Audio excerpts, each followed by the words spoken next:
কোচবিহার জেলার মেকলিগঞ্জ ব্লকের রানীরহাট গ্রাম পঞ্চায়েত এলাকায় দেখা মিলল চিতাবাঘের। এই ঘটনায় ব্যাপক আতঙ্ক ছড়িয়ে পড়েছে 160 নম্বর আলোকঝাড়ি এলাকায়। বুধবার দুপুরে ভারতী বর্মন নামে স্থানীয় একজন মহিলা বাঘটিকে বাড়ির পিছনে দেখতে পান বলে দাবি।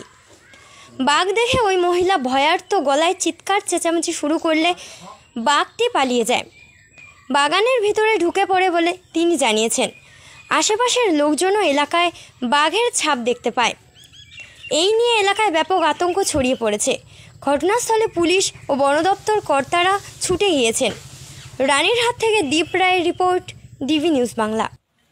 প্রথমে তো আমি বললাম কি ওটা কি মানে প্রথমে চিনতেই পারিনি। তারপরে পিছনটাও দেখি আলাদা মতন, বিড়ালও না, এটা শিয়ালও না, ওরকম করে দেখে চিল্লাচিল্লি শুরু করছি। তারপরে জঙ্গলে গেল, বলে বাঘ এটা হবে। আমার বাড়ির পিছনে, বাড়ির পিছনে হ্যাঁ, গরু বাথানে। আচ্ছা, বললাম পায়ের ছাপে আমি দেখতে পারি না, ওইখানে ঘাট ছিল। নাম ভারতী বর্মন।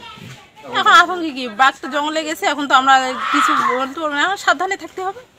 ভারতী বর্মন, কোন 160 আলো। বাঘ তো আমরা চোখের সামনে দেখলাম না, শুধু বাঘের ছাপটা দেখতেছি।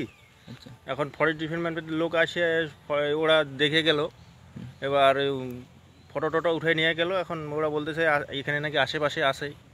এখন ওরা আসা কি ওই যে বাঘ ধরার জন্য হয়েছে পিঞ্জিরা, এইখানে নিয়ে আসে বসাবে নাকি। মানে দুজনকে রাইখা গেছে বাঘের।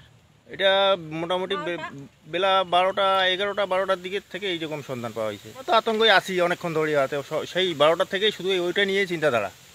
আপনার নাম? আমার নাম গৌতম রায়, এটা রানীহাট।